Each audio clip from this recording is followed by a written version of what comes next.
ꯏꯃꯥꯒ ꯀꯩꯅꯣꯝꯇ ꯇꯥꯟꯅꯒꯦꯅ ꯇꯧꯕꯅꯤꯗ 이마이 맞다는 거예요. 그냥 이마가 맞다는 거 맞지 않아요? ꯍꯣꯏ ꯑꯩ ꯏꯃꯣꯏꯗ ꯃꯥꯅ ꯑꯩꯅꯦ ꯏꯃꯣꯗꯣ ꯍꯜꯂꯛꯄ ꯉꯥꯛꯇ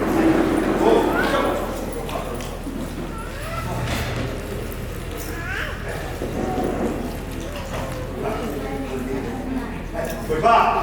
아이, 나가 지금 태니까요. 아이, 나 콘서트를 해. 아이, 나 먹고 싶다. 너. 잠깐만. 그래서 아도기 플로우 니네 아이, 나만 가라파오로 독감을 가리 할게. 아나부터 가리 할거냐. 너는 바보. 해지 마음에 안 걸려. 너 원했다는 소리 하잖아. Aduh ya hari warnanya. Kan mau makan semua. Aku, ada cerita itu. Kau ini mau hasil kau ni tak? Hei, Pak, nanti hospital sebelum nama di mana tu makan jangan dia ni. Hei, dasar aku kau sentuh mandi kau. Hei, cerita itu hei. Hei, cerita itu mana nak berani hei. Kau ini mau ni mana? Ha? Nanti nama di mana tu hakkan roy haji. Nama tu kerana haji kau tu. Aku, hei cerita itu apa? Hei sudah tadi. Kali, ha, mana ni? Kali kini apa? Aku, anak kita nak kamu hospital itu biar mana tu? Aduh, highway mana ni dibuat ini hei kuiba. Hei, nasi panen nasi ni. Hei, mana pun kamu tu lagi tu ni. So tu mulai kamu. Ini yang mana?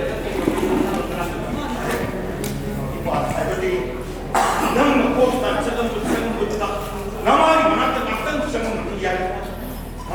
Yang nama berlain lagi.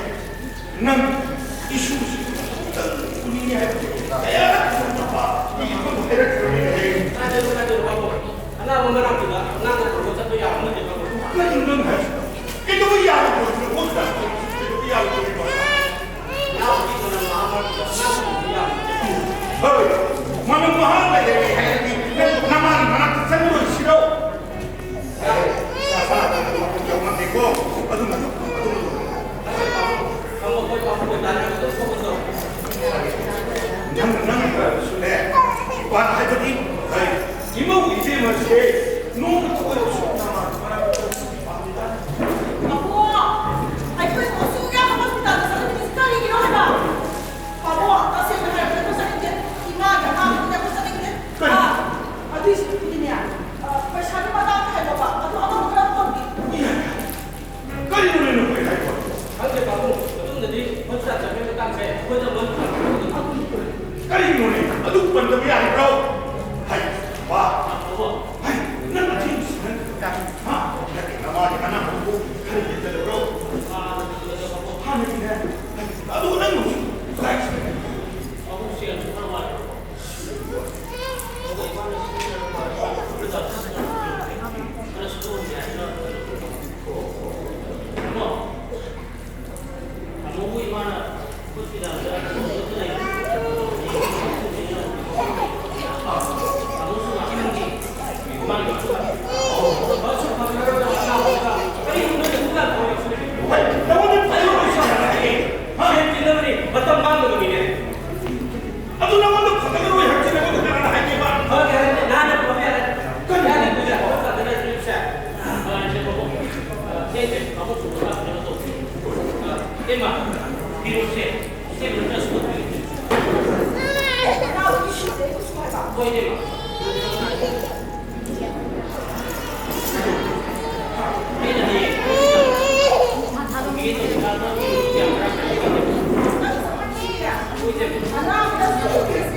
sao lại làm này này có sai thì có sai không có được không làm lên đây tôi nhìn đây cho tao cho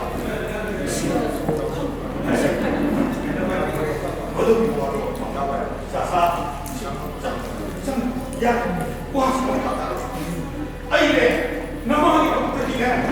그래, 나 거기 나 와이래 이거. 아이, 내 아무데나 사는 게 이거 밖에 빠지고. 나 갖다는 그런 사람. anh này không sao chắc đâu chắc rồi anh chắc thì có thể có sự sụt rồi nó không có đâu không ra nhớ không sao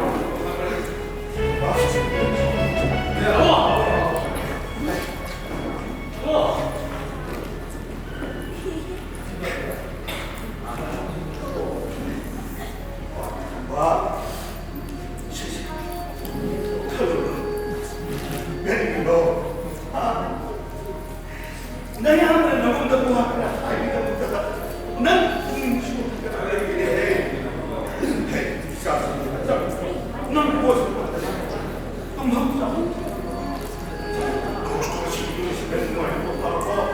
나만 이런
오피셜을 그러지 누가이랍니다 용지에서 오피셜 아두가 오피스에서 오피셜 아니나 용지에서 비용 아두가 오피스에서 비용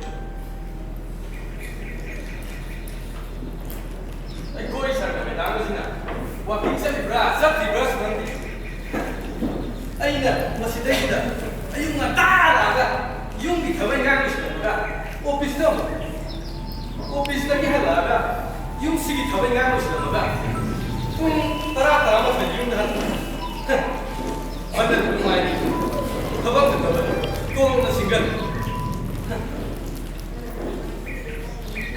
나한테 아이고 막한 아무데가 아니라 이 관동나 뒤에 전투와 꼬이고 섞으면 방스럽네요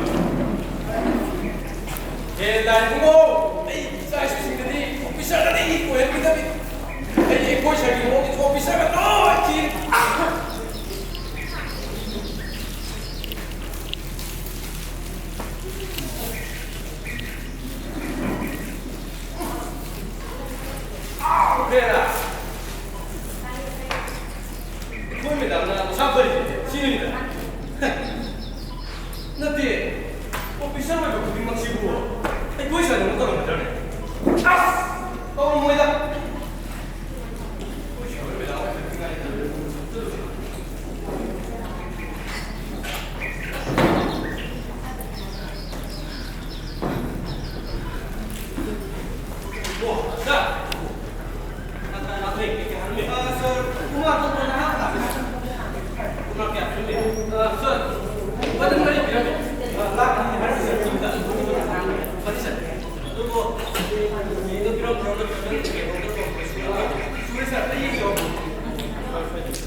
Maya ba amani haya?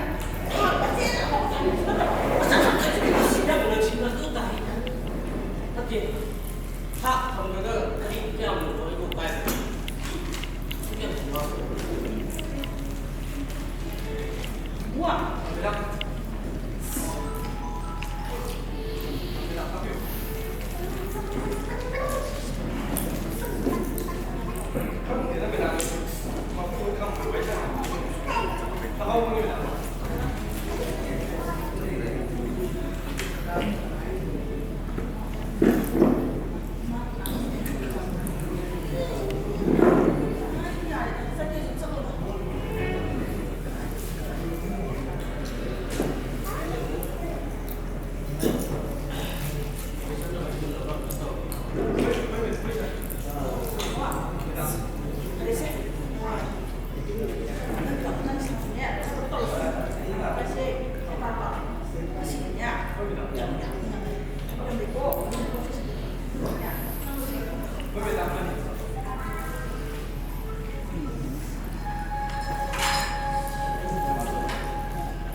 Tapos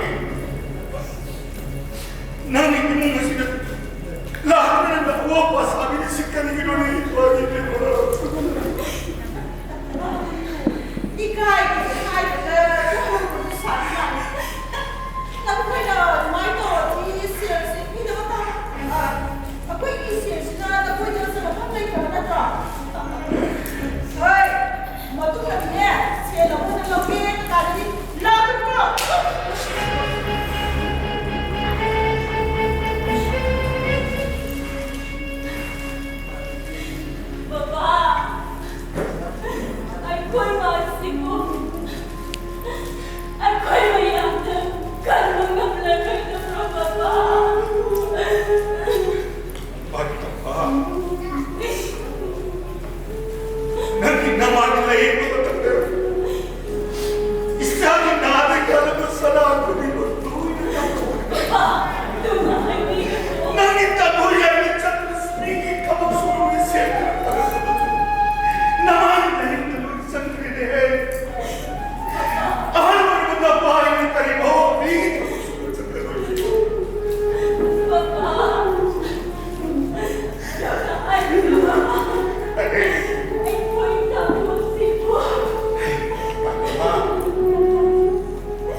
Tama.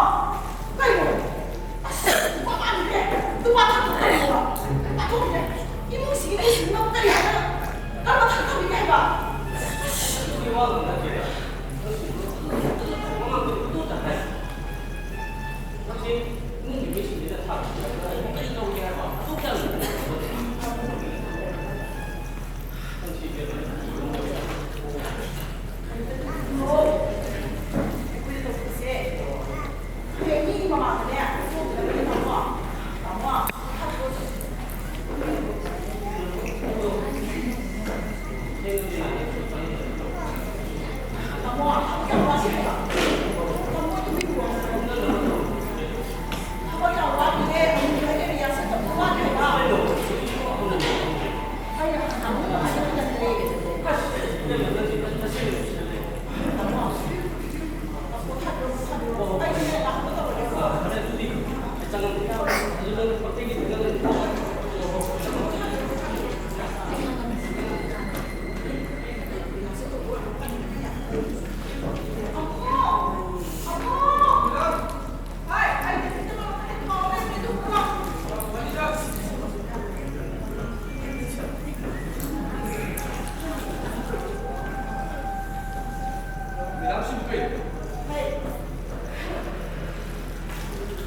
Ada. Ay, ano ba? Papalag mo ng hayop ko na.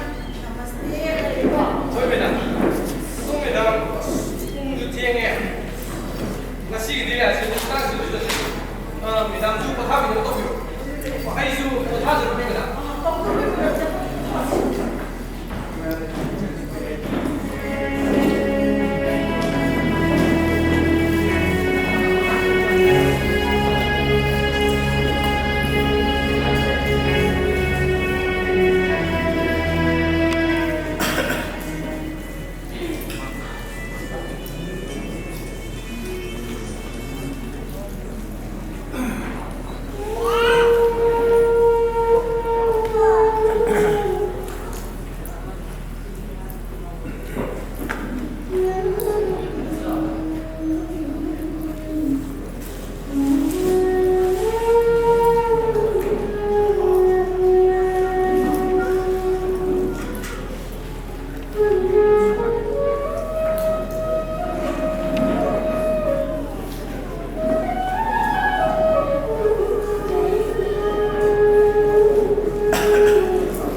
마사도 양 좋다고 그래. 나 끝까지 못 했어.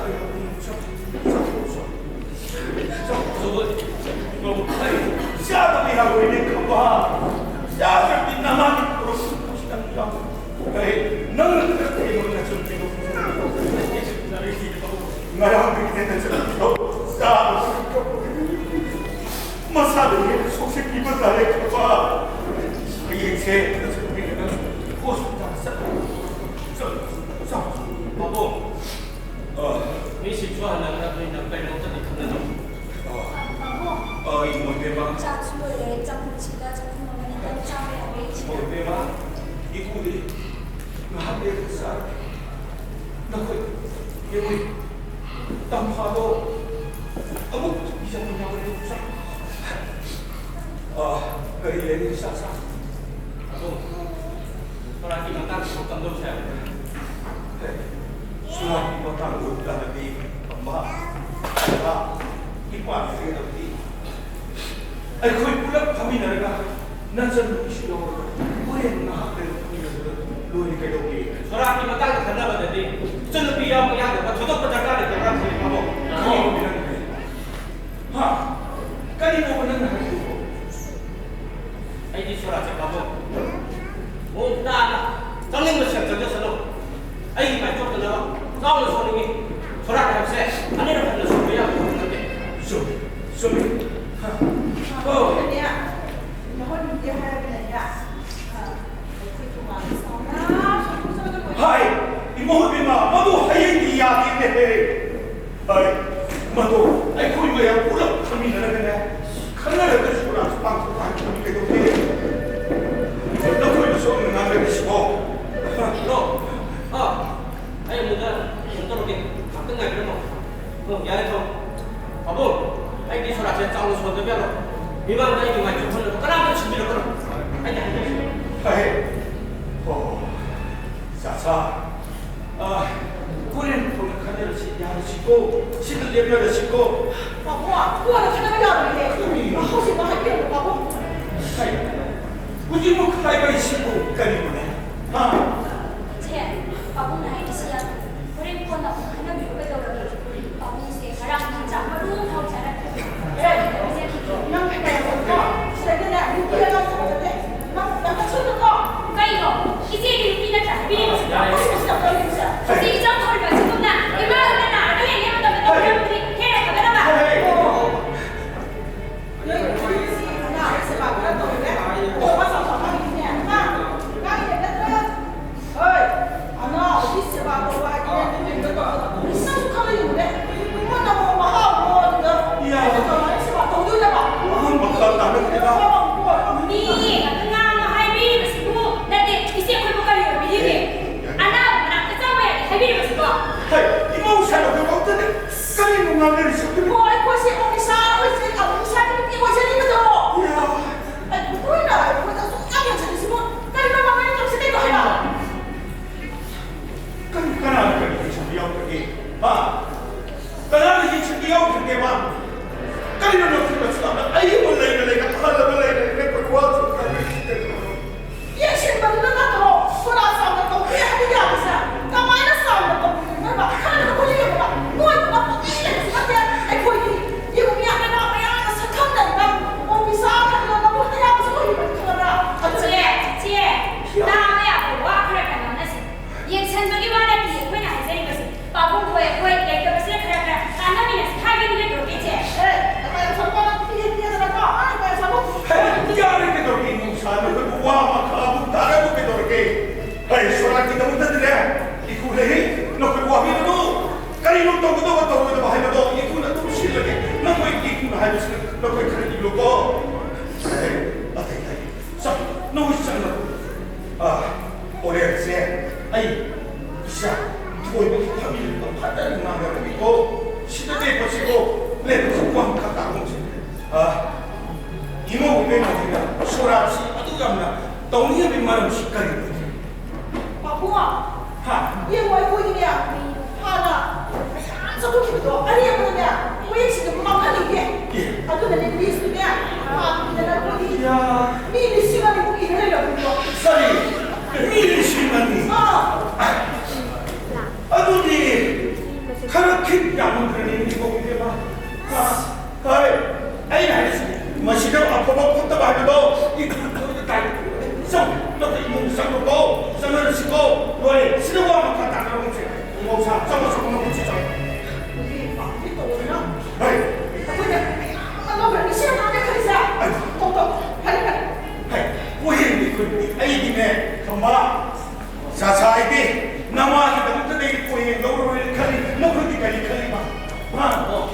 ai so dun na kale ko ma gi so ase ai su ko no ko ro ta mo su pa mo no ka ta bi Hoi.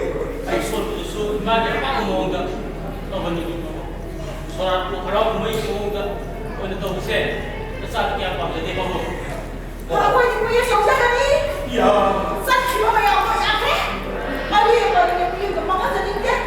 Aduh dah dia.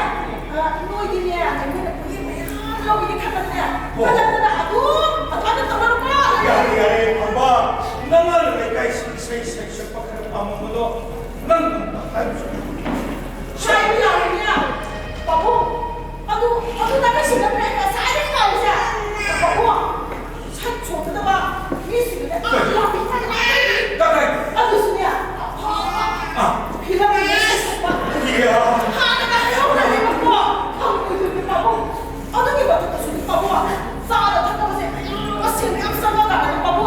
Lagi dia babu. Itu ni dah. Aduh sudah babu dia lagi babu. Ada babu dah ayo dia. Mungsa. Kita ni tuman rene no. Kembali ikuna habis itu ketorge. Hai, satu sangro wa makatara no habis ne. Ikuna habis dia ko. Hai, sang.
Sai, sai,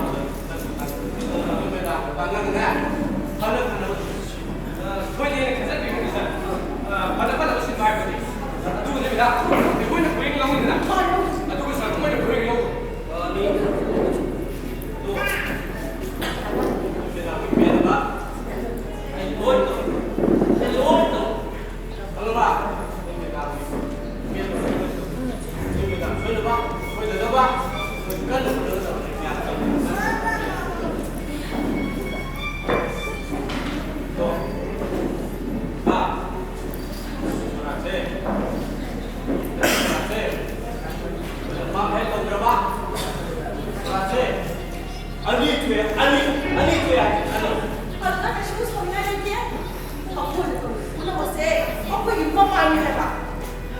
뭐야 마. 아티에 그런 애자게 하기 나도 뭐 많이. 어디다. 아두기 됩니다. 무엇이 더야 나게 됩니다. 아도 그래 나기 무슨 뭐야 내가 이게 하면 그래 야 이거 그냥 봐봐. 그거 나 되는 거. 아도 다시 또 미루. 아봉수, 안마수, 이안주수. 와, 깡기다. 아이수 모이는 살이 더해요. 뭐야 만나면 내가 또 이게 그거 또 이거세. 막 이게 마마이 해봐. 뭐야. 선생님 하나 저기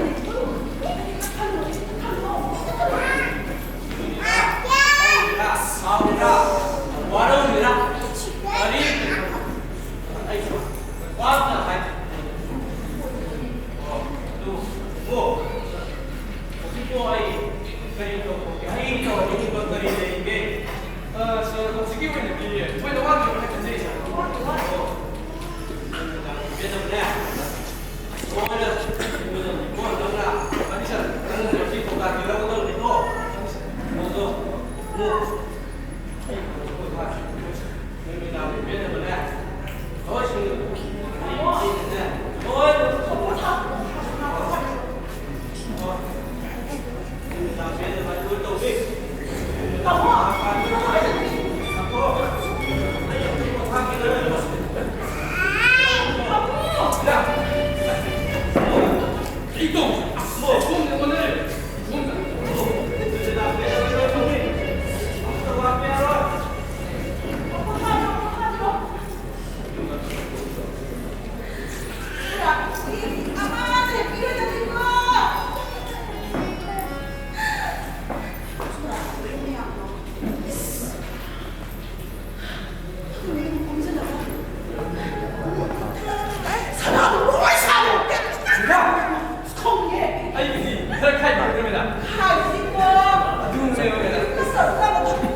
나무 살로 다음으로 봐봐 아마 되는 이게 그냥 양지대가 소리를 항상 닦아내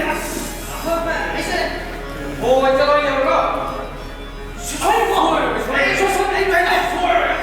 그리고 왜 안 해? 아이 이거 뭐야 마이크 아니다 마이크 오늘 오 이게 뭐 이게 우리 나가가는 내 시험이다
Hãy subscribe cho kênh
Ghiền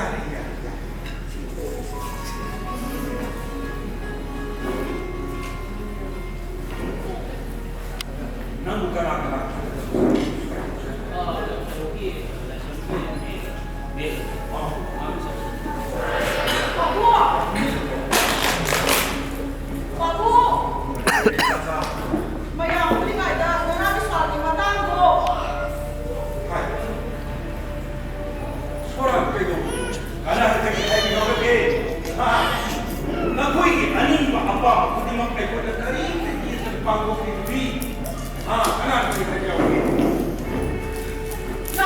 không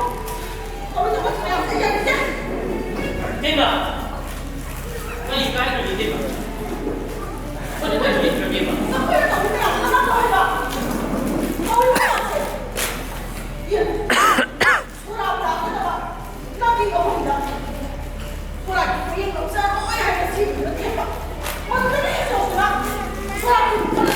hấp dẫn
Kanino ba?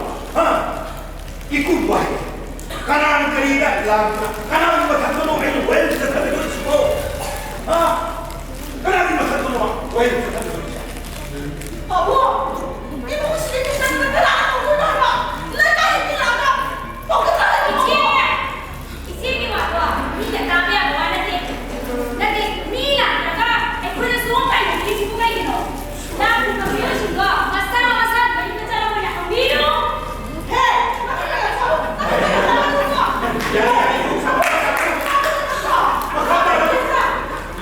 Makata mo ay sarang kaya. Ay, ngayon, ang si karikan. Ha?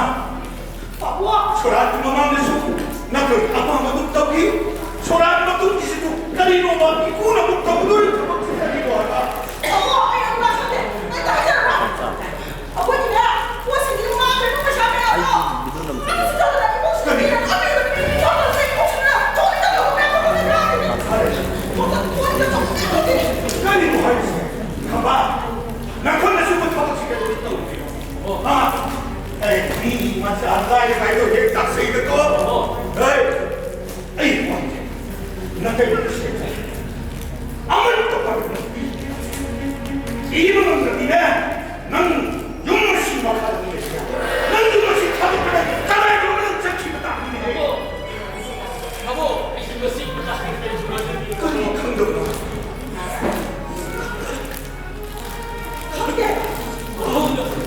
Yun daw ang control ng team. Ayaw ko na kami.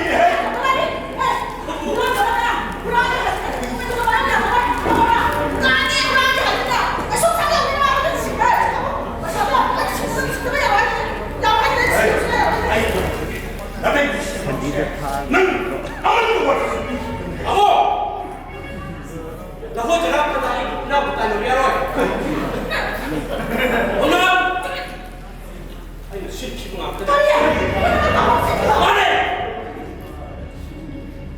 Nang naigis, ako din namin. Ah! Ay, nasabi mo na tagay tao. Nang naipa mo na namin. Nang siya siya bakit? Come on! Nang siya siya bakit? Nang siya siya bakit?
마기 와크침부터 추가하게 가나 나산 아무다 소라 아무다 타도는 소라기 끄는 대로이 그리 만에 만나 아둑수 맞았다 소라기 세고 아무도 사람 아무 만에 그런 것도 없어 만에 제품은 그래 나사기 와크가 kalagpa may hubog apa aning amat talaga pa kung imana pamdaram ng lambi na sila ginasakot ko kujigit pa kung Bakit ko ba? Nang nasiwa kang tayo ko siya. Namagan ng hindi na rin tayo ko din. Usara mo na di kaya nagbilang pinagulay. Bakit ko? ay gilay siya ibalang kung kulang ay makunaw aman ito siya ikaw na ganun nasakot Bakit yung putra nila siya ang bukti nga pinili pa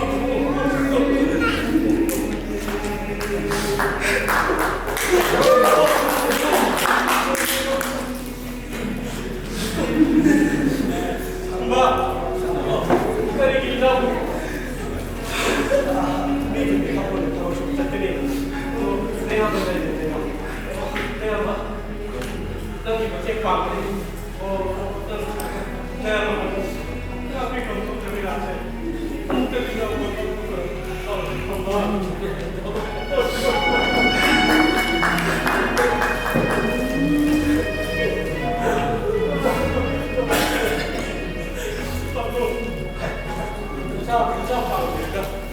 Karigin pa ako, ano dito sa buwake. Kasi kagano sa tabi. Ay, suka mo ko din. Suka, punta na yung nagawin. Tapos, mong pagkakaroon. Tapos, ito ang sige pa mo. Papa! Naman, mag-ibang kong kinasi. Ang nanigang yung ako. Huwag ka nagbinig ako. Lahat naman ibang manumimiwag ko di ko pala. Ulit ako. Masira yung tulisti. Nag-iwag ka na lang ang magkalang kami ako mo kung di magkalaw sa nagilip ako. Nung sinamahay mo, mga niyak naman lang nasirat na patupunan naman na yung dress ko. Nag-ibang ko, di ba naman?